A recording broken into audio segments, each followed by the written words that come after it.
contar histórias. Isso você já sabe que gostamos de fazer aqui no nosso canal. Agora, contar a história de quem conta a história é ainda mais gratificante.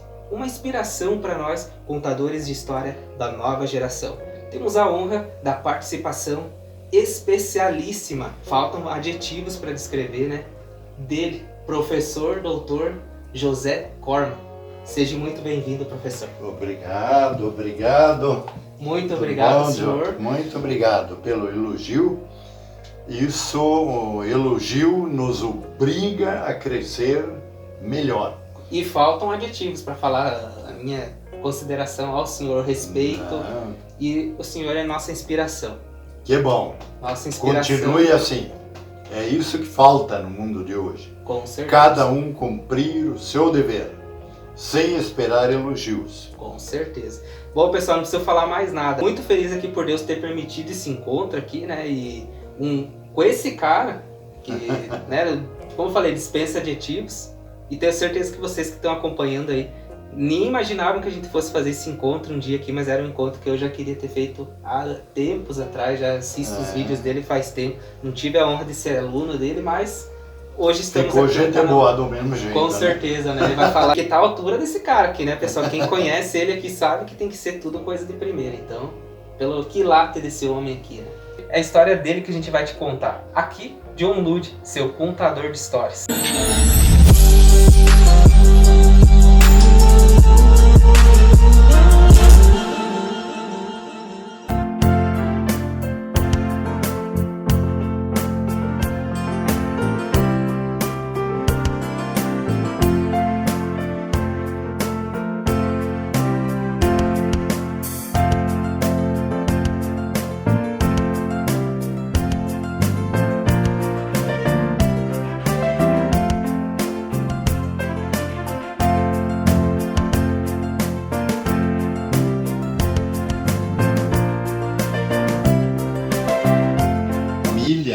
Meu pai Alois Corman, minha mãe Francisca Corman, de minha mãe Pscheit, parente da Pscheit Sarada, por aí, né? Uhum. Sou também.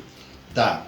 Nós éramos em 10 na nossa família, 10 meninas e 5 meninas e 5 meninos. E eu não sabia, né, mas minha irmã, que também uma virou professora, me contou que minha mãe, que já não vive mais, né, contou para minha irmã, professora aposentada, que nem eu, que eu, quando era pequenininho, claro, nasci praticamente morto, doentio, etc. E até 5 anos de idade eu não falava. A mãe pensou que eu nunca vou ter a capacidade de falar. E da família me tornei o mais falante de todos. Imagina, né? Só, né, seu José? Tem um perigo quando me fazem pergunta de eu não parar mais, né? Pessoal, aproveitando que a gente está aqui no escritório do seu José Corman aqui, ele vai estar apresentando, tem várias, a gente que também mostra coisas históricas aqui, ele tem bastante relíquias aqui no escritório dele, então ele vai explicar um pouquinho pra gente aqui então, né, se você gosta também de conhecer, vamos contar então, vamos mostrar então, né, seu José? Isso, este quadro aqui é São José. Uhum. Minha mãe ganhou esse quadro no dia do casamento dela, da mãe dela. Portanto, minha avó deu esse quadro no dia do casamento da minha mãe para ela. E um dia eu era pequenininho ainda, eu nasci doentio, até recebi batismo de emergência porque estava muito doente. Uhum. E hoje tenho 80 anos. Aí um dia a mãe me pegou na mão, pequenininho, me levou lá e disse, olha, São José, padroeiro da Boa Morte, e você se chama José. Esse quadro um dia vai ser teu. E quando lá, meus pais já falecidos, né, até a casa foi destruída, a única coisa que eu fiquei atento, esse quadro é meu. Aí um dia meu filho falou, olha, vamos arrumar melhor esse quadro, vamos tirar essa moldura aqui, pôr uma mais bonita. Eu disse, não, fica a moldura com a qual a minha mãe ganhou o quadro no dia do casamento. Não quero que tire. Deixasse original, Aí ele né? disse, tá bom, então eu vou fazer uma outra coisa. Levou e trouxe assim como hoje tá, com uma nova moldura, um vermelho aí no meio, né? Ficou, pelo meu gosto, muito bonito. Ficou. Seu José também bem religioso também, né, seu José? Como ele falou, vai falar durante os vídeos. Eu não sei como é que a gente não é nada sem Deus, né, também. Tem bastante imagens aqui também, ó. Tem alguma particularidade das imagens aqui, seu José? Aqui não tem assim tão especial, né? Esse é o Sagrado Coração de Jesus, né? Que eu estudei com padres do Sagrado Coração de Jesus, né? Da congregação, que me fizeram muito bem, né? Essa aqui é uma imagem de Nossa Senhora, da Mãe de Jesus. Muito que bonita a gente essas tem imagens. que respeitar, ninguém Com pode certeza. desrespeitar a sua mãe, e muito menos a mãe de Jesus. E essa é a imagem chamada Sede da Sabedoria. Ah, olha só. Sede pessoal. da Sabedoria. Não sei, ó, menino Jesus dormindo, porque a mãe está cuidando, né? Com certeza. Sede da Sabedoria. Não sede, sede. Uhum. Sede é onde mora Onde a sabedoria. E não sei, eu gostei da imagem, Linda imagem, do presente que me deram. Com certeza. Ou a pessoa que me deu achou que eu tenho que receber mais sabedoria, tinha muito pouca, talvez, ou achou que eu devia dar graças a Deus porque eu tenho alguma sabedoria. E que sabedoria, né, seu José? Olha, essa coleção aqui, até não devia estar separado assim, são 32 livros. Aqui em cima, até aqui e aqui. História Universal de César e Cantu. Eu já li essa coleção 2 vezes, como se diz, de cabo a rabo. Mas tem uma história interessante. Naquele momento que eu já falei aí que eu fiquei 25 meses trabalhando de manhã, à tarde, à noite, sem e cortaram o meu pagamento. E 3 crianças pequenas e a esposa. Eu tive até que vender uma casa que já tinha comprado e paga para sustentar a família. E essa coleção eu tive que vender. Vendi ela bem cara até, para ajudar a sustentar a família. E aí eu fiquei com muita pena, e olha o que aconteceu. Futuramente alguém me deu nova coleção. Imagina só. E olha essa coleção aqui, encadernada em ouro. Linda essa ali, não sei se no vídeo dá para ter dimensão, mas brilha mesmo, que bonito. Encadernada em ouro. São os sermões do Padre Antônio Vieira. Nossa, que relíquia. Padre Antônio Vieira era da época do Padre Anchieta, dos jesuítas, e ele não aprendia. Um dia ele se ajoelhou diante da imagem da sabedoria, pediu pelo menos tanta sabedoria para ficar padre. Só isso. Diz que deu um estralo na cabeça dele e pronto. Ficou sábio, que trabalhou para os reis mais importantes do mundo e fez um grande trabalho no Brasil, e tem escrito sermões dele muito célebres e bons, e por isso, quando é bom, às vezes o pessoal esconde, não quer. Aí eu procurei, falei com o vendedor de livro, não, eu arrumo para você, nada. De repente, inesperadamente, alguém me dá uma coleção de Imagina presentes. só, que honra, né? Pois é. Um acervo riquíssimo, né, pessoal? Sem dúvida, daria não só um acervo literário, né, seu José, como também um acervo para um museu mesmo aqui, né? Então, riquíssimo acervo de presentes, né? A maioria foi presentes, né, seu José? Muitos presentes, alguma coisa a gente comprou, né, e assim por diante. eu nasci em 1941. Estava no auge a Segunda Guerra Mundial. Ela foi de 39 a 45. Terminou em 45, quando já era menino, já entendia muita coisa e sofria ainda muito as consequências da guerra. Eu não fui soldado na guerra, mas sou de origem alemã. Deus não pergunta para gente se quer nascer polonês, ou negro, ou caboclo, ou alemão, ou italiano. Eu nasci alemão, por parte da descendência do pai e da mãe. E morava no interior, podemos dizer, na roça, assim, né? Não tinha rádio, não existia televisão, não existia toca-disco, não tinha celular, não tinha telefone fixo, não tinha nada disso. Mas eu ouvia meus pais falarem com os vizinhos, que o vizinho tal foi preso, foi torturado porque falou alemão, era um crime falar alemão. Então era toda uma situação diferente, bem diferente da vida de hoje. A gente não tinha bola para brincar, ganhava no Natal um caminhãozinho de pau que um vizinho lá fez. A gente morria de alegria com aquele lindo, simplíssimo pinheirinho de Natal. Mas era lindo, muito lindo. E um dia eu comecei, tinha visita de criança lá, a gente tinha seus brinquedos, né? Naquele tempo, diferentes de hoje.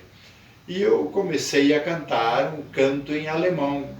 E minhas irmãs, um pouco mais, cala a boca, fica quieto, alguém na estrada pode ouvir. Uma certa distância da casa passava uma... Eu me lembro, começava a me perguntar, mas por que alemão não pode cantar? Em certos lugares não pode falar. E a gente ia na igreja nos domingos, né? Era novidade. E a novidade eram os pais.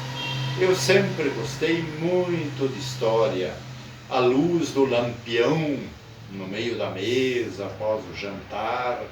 A mãe tinha um livro, História Sagrada, histórias da Bíblia. E ela lia alguma coisa para nós, não sempre, depois do jantar. Mas a gente vibrava. Quando chegava a visita, o pessoal se visitava muito naquela época. E era bonito isso, porque, como eu já falei, não tinha rádio, não tinha televisão, então o pessoal conversava mais do que conversa hoje. E conversa de um alto nível, mesmo colonos. E criança tinha que ficar quieta quando os adultos conversavam. Mas eu me sentava lá num canto e ouvia os adultos conversar. E quanta coisa a gente aprendia disso. Enfim, era uma infância bem diferente da infância de hoje, mas talvez, em muitos aspectos, até uma infância melhor do que muita criança de hoje tem. Naquele tempo não tinha pré-escolar de nenhum tipo. E a lei determinava que a gente entrasse na aula com 8 anos completo. Quando eu já tinha 8 anos completo, no meio do ano, julho, né, meu aniversário, eu não pude entrar na escola no meio do ano, com 8 anos completo. Aí eu tive que entrar no mês de fevereiro do ano seguinte na escola e caminhar 3 quilômetros a pé para ir e 3 para voltar a pé, descalço, de vez em quando na geada, na neve, não sabia falar português, aí a gente era meio desprezado, debochado, né, alemão, tinha ainda aquele preconceito da guerra contra os alemães e os italianos, e também contra os poloneses, o que eu nunca entendi por que, se a Polônia foi vítima da guerra e não que vitimou a guerra. E a escola era multisseriada, quer dizer, primeiro ano, segundo ano, terceiro e quarto ano, tudo numa sala só. E uma coisa erradíssima que eu achei, os novos, eu no primeiro ano não sabia nada, não entendia nada, sentava lá no fundo da sala e os maiores na frente. No meu entender, deveria ser o contrário, né? As criancinhas inseguras, medrosas, na frente e lá atrás ficavam abandonadas. Foi uma péssima escola, eu diria, e não conseguia aprender, não entendia o que falavam e assim por diante. No segundo ano, fraquíssimo ainda, eu fiz uma grande amizade com um aluno moreno, caboclo, morava num ranchinho de Taquara. Ficou meu grande amigo e nós andávamos muito junto e tentávamos ler num livro. Ele entendia uma outra palavra, eu uma outra, e começamos a aprender. Assim eu fui até o terceiro ano, numa escola miseravelmente fraca, a tal ponto que meu pai me tirou da escola. Disse que não adianta ir numa escola dessas. E fiquei trabalhando na roça. Criança, ia já na enxada, na foice, ia junto com os pais e assim por diante. Mas até me lembro de uma coisa que me deixou muito triste, principalmente agora, depois de adulto. Uma menina, irmã desse meu amigo, que se chamava Luiz Martim. Ela, Teresa Martim.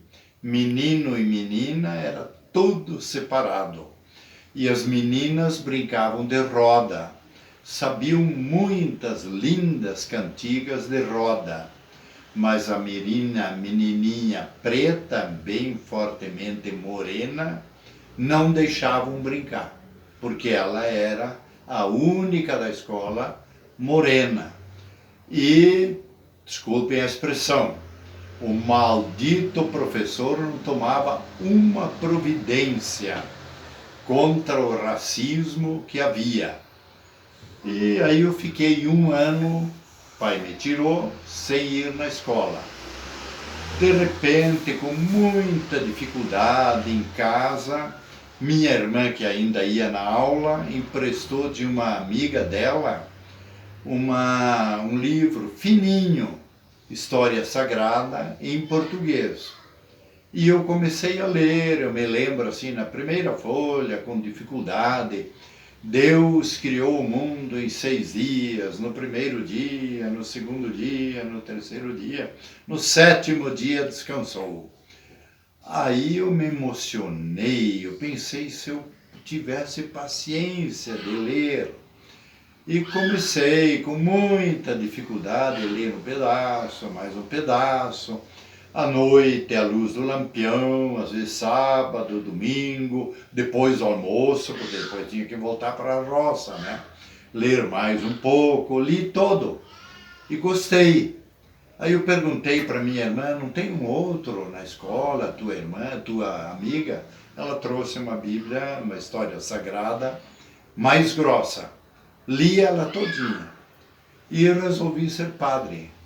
Gostei tanto que resolvi ser padre. Meu pai contra, minha mãe ficou quieta, gostou, mas ficou quieta. Minhas irmãs gostaram, estimularam. Meu irmão mais novo do que eu debochou. E eu mesmo fui falar com o padre. E o padre me atendeu muito bem. Me abraçou, ficou contente. E eu já disse para o padre, meu pai não deixa. Aí ele disse, não, eu falo com teu pai. E padre era respeitadíssimo na época, né? Tá, enfim, consegui entrar no seminário, onde tinha 3 de Portugal, acho que 2 de São Paulo, 2 do Rio de Janeiro, outras de cidades. Eu era o mais bobinho da turma, claro, e desprezado por muitos. Mas, ao mesmo tempo, fiz amizade com muitos porque eu contava histórias. E eles gostavam de histórias. Olha como é importante saber história. Aquele primeiro ano foi horrível, reprovei, mas eu não desisti, porque meu pai disse, vá, então, mas você não vai aguentar muito tempo. Pensei, não vou dar o braço a torcer para o meu pai. Fiquei o segundo ano, repetindo o ano. Ah, mas aí foi o céu na terra. Eu ainda fraco, mas já era considerado um aluno bom, sábio, inteligente, amigo de todos. E de repente um dia, olha, uma coisa bonita. Turma ia saindo em silêncio para o recreio, tomar lanche, se dormia lá e tudo, né? Veio um professor, padre, recém-ordenado, me abraçou, gostei muito e disse, José, eu era professor de português, o padre, José, você está mal em português. Gostei porque ele não mentiu, eu sabia que eu estava mal. Aí ele disse, mas não desanime, você ainda vai ser professor, você ainda vai escrever livros, você ainda vai fazer muita coisa boa.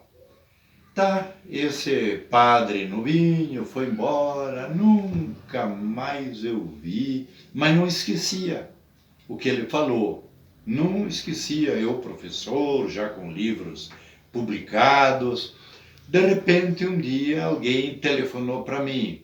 Ô, seu Corman, pode chegar aqui? Tem uma pessoa aí que quer falar contigo. Fui lá, era um fulano, antigamente de Rio Negrinho, mas que estava morando em Mato Grosso. E lá em Mato, ele começou, pediu algumas coisas para mim, eu fui contando, daí eu falei desse padre que me abraçou, disse, você está fraco em português, mas não desanime. Olha, o bom professor que cada um tem que ser. Nada de pisar no aluno fraco, pobre, desprezado pelos colegas. Você ainda vai escrever livros e tal. Mas nunca mais eu vi esse padre, nunca mais, não sei onde ele está.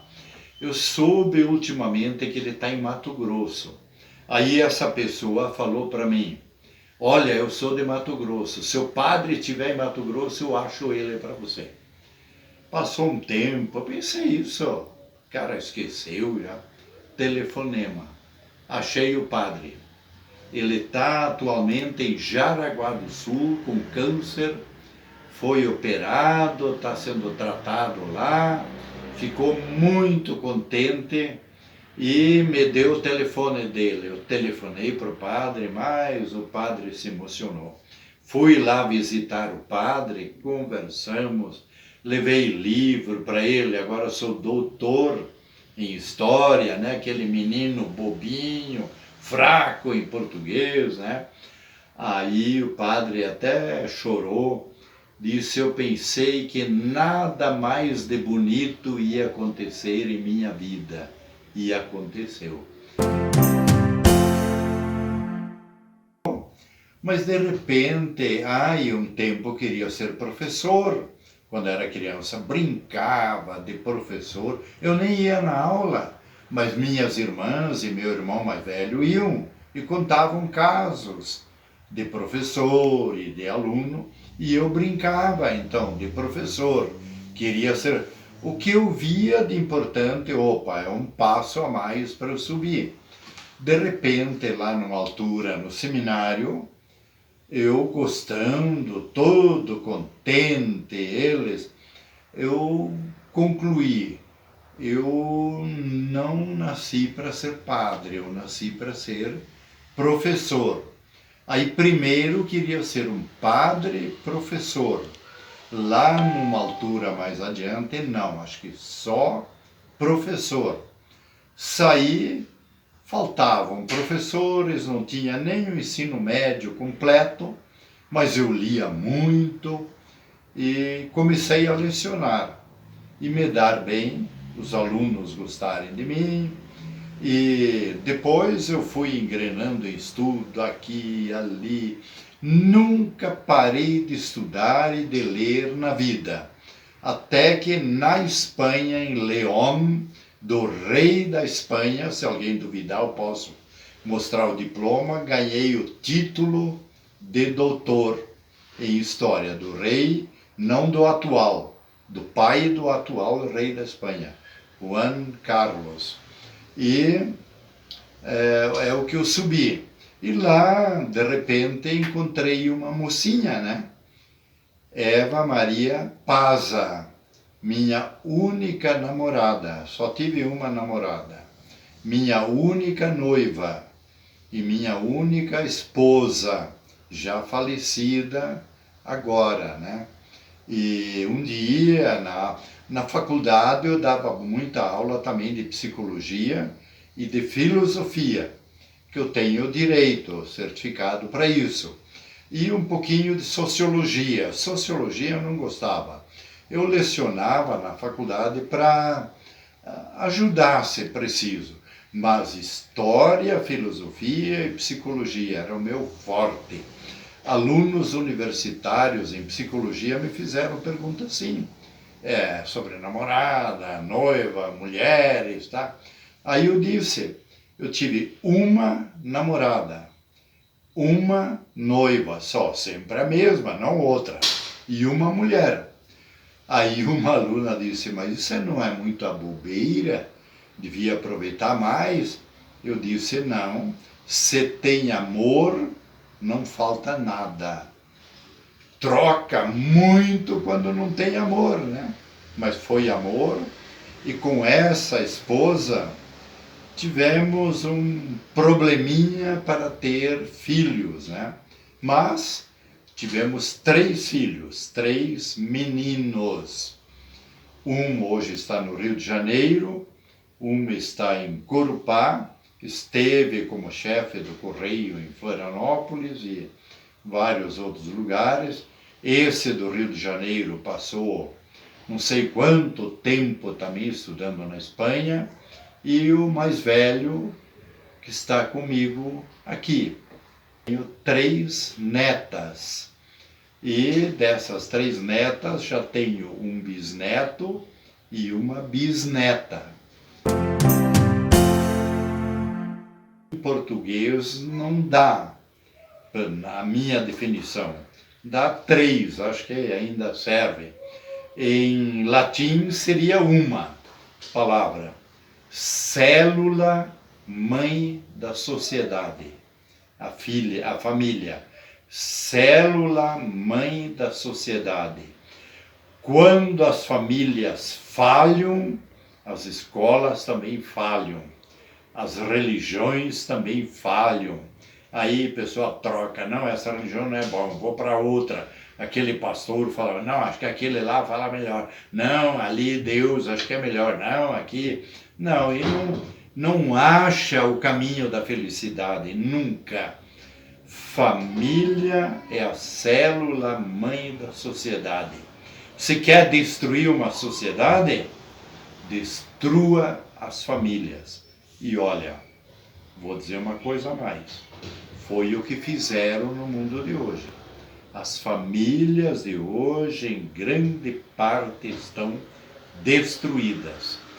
Quem manda lá dentro é a televisão, é a pornografia, é a revista. O pai e a mãe, quase mais nada. Como alguém disse, família de hoje é um lugar onde mora a mãe, onde mora o pai, onde moram os filhos, mas eles entre eles. Eu fui professor 55 anos. Quantas vezes chegam pais na escola que não conhecem seus filhos, não sabem que o filho lá na escola fez isso, faz aquilo, ou usa droga, ou tem amizade com esses, aqueles. Não sabe. O pai e a mãe deviam ser os primeiros a saber.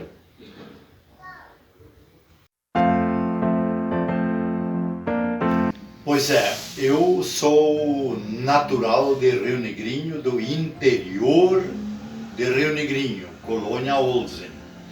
Depois eu fui estudar 2 anos no seminário de Rio Negrinho.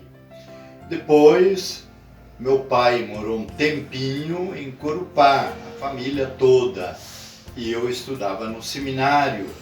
E saí do seminário e fiquei com minha família em Corupá. Como sempre desejei ser professor, faltava professor em Corupá.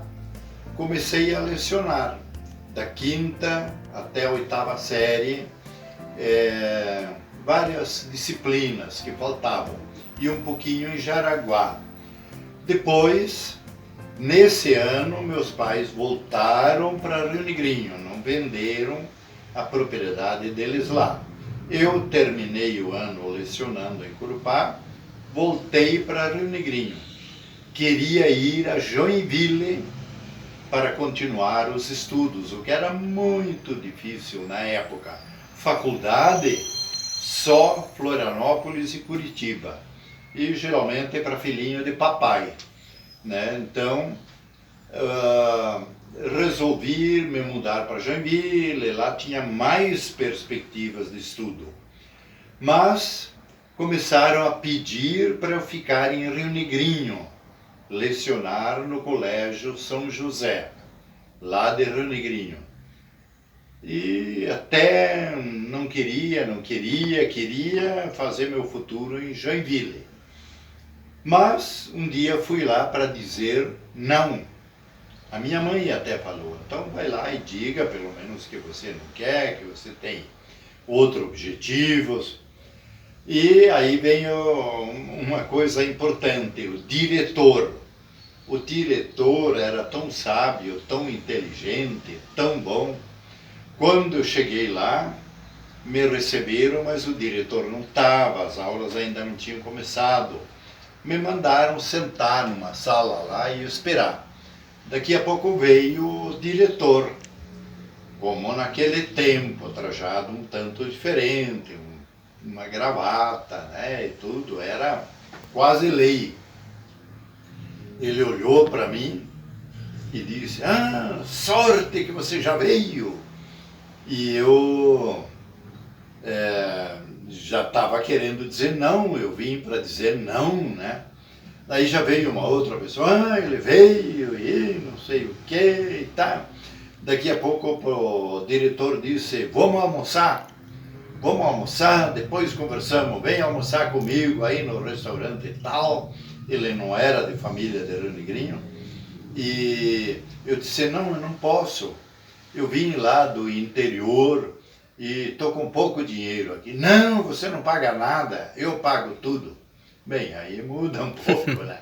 Fomos lá e no almoçar entrava gente, ele já chamava, professor novo do colégio, aí a turma prazer.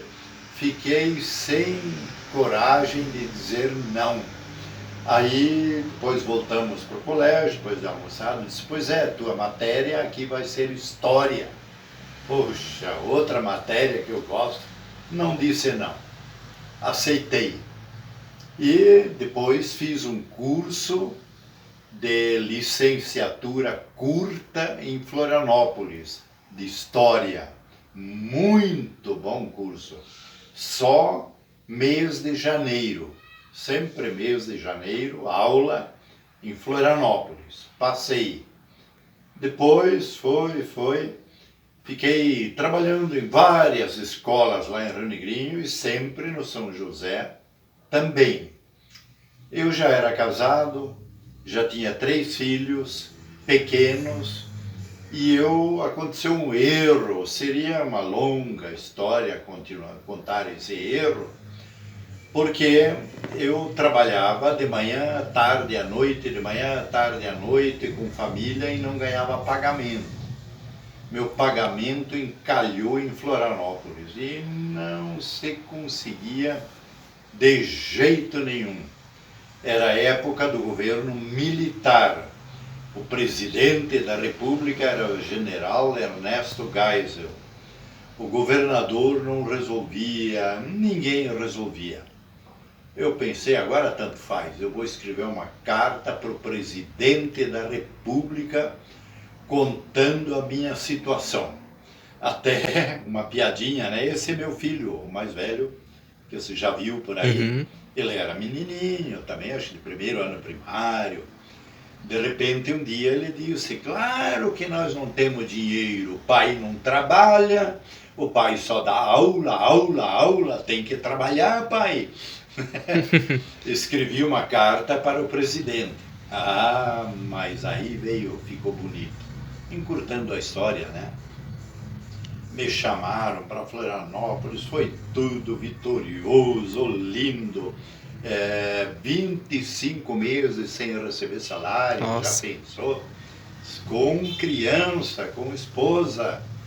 Aí me pagaram o dobro do que me deviam, porque o presidente mandou como juro, correção monetária, tá. Tenho até guardado a carta que eu escrevi e a resposta que dele recebi, né? E me chamaram para Florianópolis. Mas nesse tempo de grande dificuldade, uma professora em Rio Negrinho me falou, poxa, mas você que é homem, até fiquei com vergonha de mim. O homem tão inteligente, São Bento está crescendo, abrindo indústria lá. Por que você não vai lá, pega um emprego na indústria? Aí eu fiquei triste, pensei, o que é que uma indústria vai querer com um professor de história?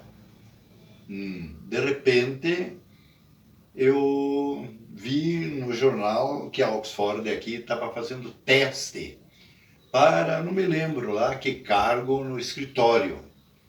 E era final de dezembro e Natal e eu pobre, né, com aquela situação.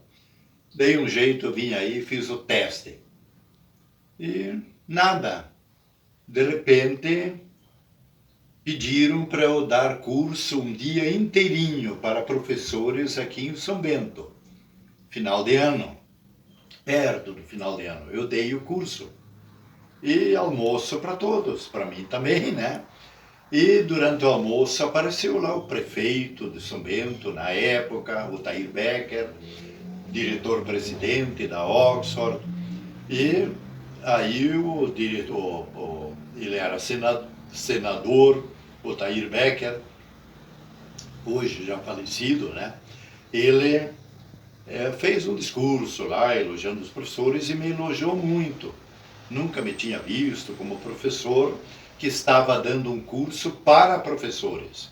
Ó, estejamos sempre preparados para cada ocasião. Então voltei para Rio Negrinho. Aí teve uma inauguração em Rio Negrinho, antes do Natal. O senador, o Tair Becker, estava lá, na mesa das autoridades, discurso e tal, e eu como professor sentado na plateia, né? Terminou o último discurso, encerrado, o Tair saiu lá de cima, foi lá no meio do povo, me cumprimentou. Ô, professor, como é que vai? Como é que tá? Aí eu disse, fiz um teste na sua indústria. Ele olhou para mim assim e disse, e por que não está trabalhando? Eu disse, não sei, porque não me chamaram. Vai ver que eu não tirei nota boa. Eu sei que eu fui bem, mas pode ter tido um outro melhor do que eu, né? E não sei o que. Ele disse, olha, eu vou rever isso. Liga para mim amanhã. Celular, naquele tempo não havia, telefone fixo, muito pouco. Aí eu fui lá no colégio e ele ainda disse, e quando ligar vai atender uma telefonista e diga que eu pedi que eu quero e preciso falar com você. Porque o senador aí, o pessoal ligava e a maioria não dá para atender, né? Aí o Tair falou, eu contei, sou José Corma, que ele pediu, ele disse, fica nesse telefone. daqui a pouquinho eu ligo para você, mas não sai daí. Aí, daqui a pouco ele ligou, disse, olha, olhei, você tirou nota boa, só que o salário que você pediu para esse cargo é um pouco alto demais. Eu estava quase dizendo, não, eu aceito, mas ele nem me deixou. Ele, espera aí, vai surgir já já uma vaga aí nesse cargo e vamos te dar, com esse salário. Tá bom, tem mais coisas bonitas aí no meio, mas vim cair em São Bento. E me dei muito bem aí. Fui vereador em Rio Negrinho e fui o vereador mais votado também em São Bento, né? E gostei do povo de São Bento, trabalhei aí, etc, etc. E estou aí, até hoje, né? 55 anos em sala de aula. Porque mesmo trabalhando na indústria, à noite eu continuava lecionando. Um esclarecimento, foi graças então a Oxford Porcelanas, né, que o senhor veio parar em São Bento, né? Sim. Então, eu me sinto honrado, mais uma vez, falando que estou aqui na frente do senhor, né? Uma lenda viva aqui contando pra gente tantas histórias, tantas formações, né? Tanto estudo. E ele não parou de estudar. Então, seu José, eu queria ver com o senhor o que você pensa dessa nova geração, como é o nosso caso, de estar ainda preservando pela história, né? Não deixar a nossa história, principalmente a história aqui da nossa terra, São Bento, Rio Negrinho, Campo Alegre, morrer assim e estar sempre resgatando essas histórias como a gente sempre faz aqui. Olha, é uma maravilha, simplesmente uma maravilha, algo extraordinário e promissor que está acontecendo na nossa época.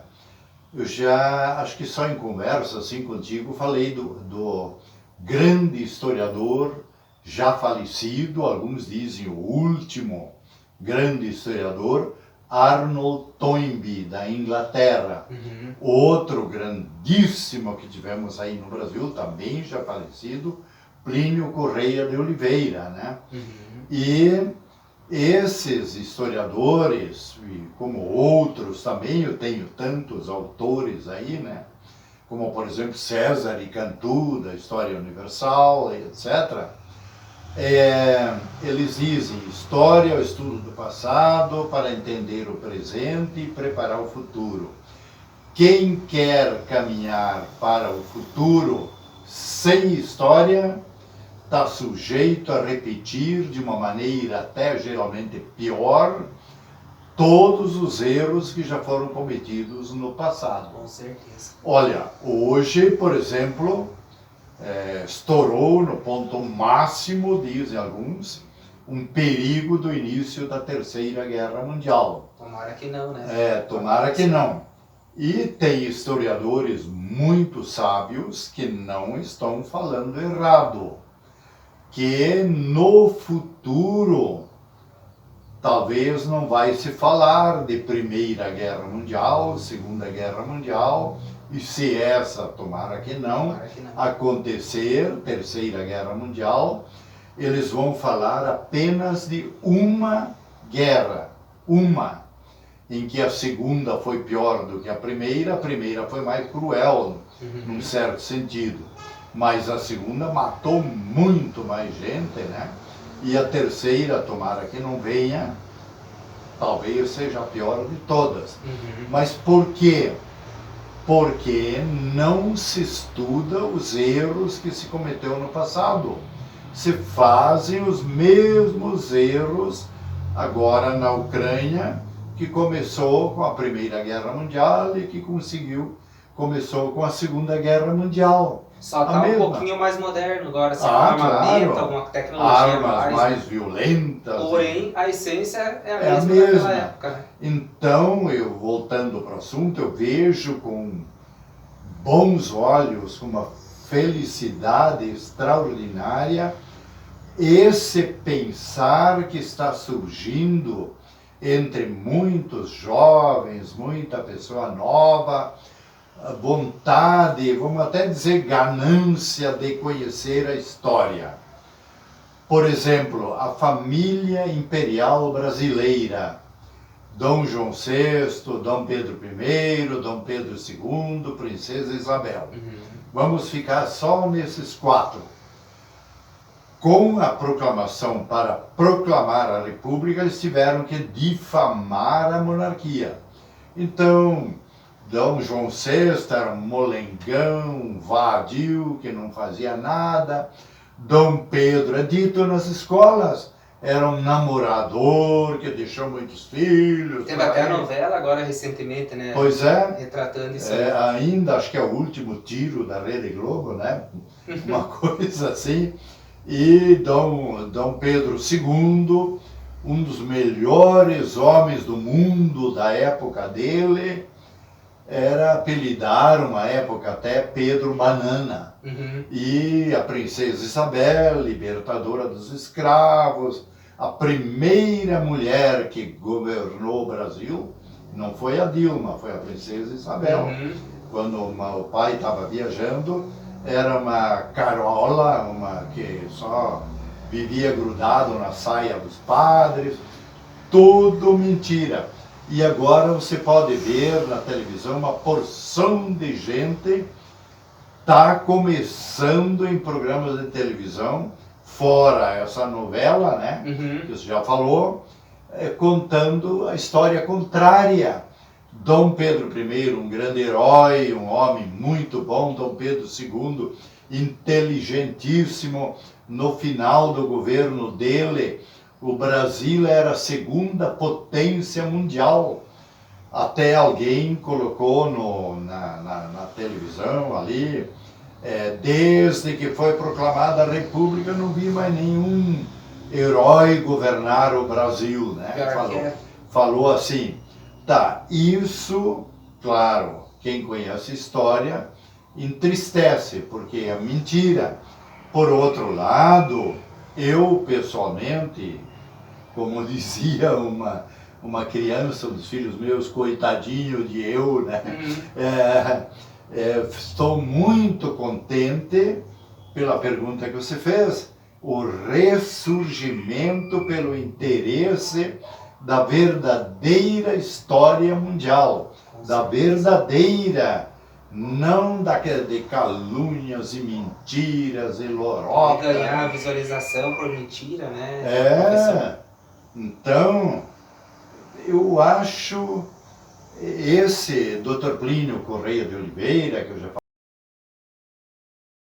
falei, ele usava uma palavra francesa que era muito usado na França, sempre, numa época, não atual, de grand retour, em francês. Significa o grande retorno, a grande volta. Parece que já estamos começando a chegar na grande volta, em que tem juventude acordando, em que tem velhos acordando, né, e vendo, vamos acordar, vamos estudar a verdadeira história, vamos deixar de mentiras, de fanatismos, de calúnias, de difamações. Jovens como você, obrigado, senhor, que se interessa por essas coisas, né? Com certeza, mente querido, por várias das pessoas que estão assistindo, tenho certeza que todos os vídeos que vai sair aqui, não vai sair um só, vai sair vários aí, porque é muita história, né, Sr. José? Com certeza todos os vídeos que vão estar acontecendo aqui no canal, né, desse homem aqui, ao qual eu tenho muita estima, respeito, consideração, né? A gente passou uma tarde aqui, até um cafezinho teve, nem precisava, porque pela presença dele não precisava mais nada, né? Porque se tem alguém que eu admiro e respeito e me inspira, você é uma inspiração para mim e para várias outras pessoas que assistem ali, que não precisa ter um canal ou uma rede social para divulgar, mas o senhor é minha inspiração. Se eu estou fazendo isso aqui, é porque eu tive uma inspiração que veio lá de tempos atrás, e uma delas é o senhor. Olha, eu vou fazer uma brincadeirinha, né, Fique contigo. à vontade. Quando eu fiz curso de História em Florianópolis, né, doutorado na Espanha, História em Florianópolis. Aí tinha um professor que sempre dizia assim, cuidado, professor não ganha muito, mas fica muito conhecido em todo lugar que você chega. alguém te conhece. Uhum. Aí muitas vezes eu chego num lugar, né? Oh, foi meu professor, com grande alegria, muitos dizem o melhor professor que eu tive, né? Uhum. Aí eu sempre digo, brincando assim, por isso que você ficou gente boa, porque foi meu aluno, né? Aí, claro, tem outra gente ao redor que não foram meus alunos. Uhum. Eu digo que, apesar desses aqui, que não foram meus alunos, também ficaram gente boa. Uhum. Então, você, John, não foi meu aluno, mas apesar disso, ficou gente boa. Muito obrigado, Sr. José, muito obrigado. Não tive a honra de ter sido aluno dele, porque eu sempre morei em Serra Alta, né? Até hoje moro ainda em Serra Alta. E o professor sempre mais aqui para a parte do Celso Ramos e os colégios aqui da região do outro lado da cidade, aqui, né? Cruzeiro, né? E tudo mais. Até o centro, talvez, né, Sr. José? E dei palestras em Serra Alta também, palestra. Mas eu sempre estou em contato com ele também, tá? Como eu já falei no início do vídeo, está aparecendo... Durante o vídeo aí vai estar aparecendo todas as redes sociais do professor também, para quem quiser. Esse homem aqui tem vários causos que vão te arrepiar, causos históricos, tudo que é tipo, né? Arrepiar careca, né? Arrepiar careca aí, ó.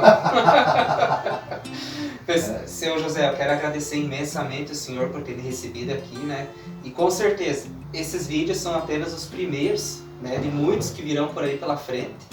E com certeza, vocês vão ver muita cara dele aqui no meu canal também agora. Muita honra, né, Sr. José? Com certeza, uma parceria que só tem a fluir cada vez mais. Olha, eu já publiquei 28 livros. 3 devem sair ainda no início desse ano, né? Mas desses 28 livros, eu guardo um para mim, né? Só. E esse eu não empresto porque geralmente vai e não volta. Mas das minhas edições, eu tenho aqui 5 aliás. E vou dar para você. Mas que honra, Sr. José. But I can't stop, 'cause I want you, you make me numb, but I love the way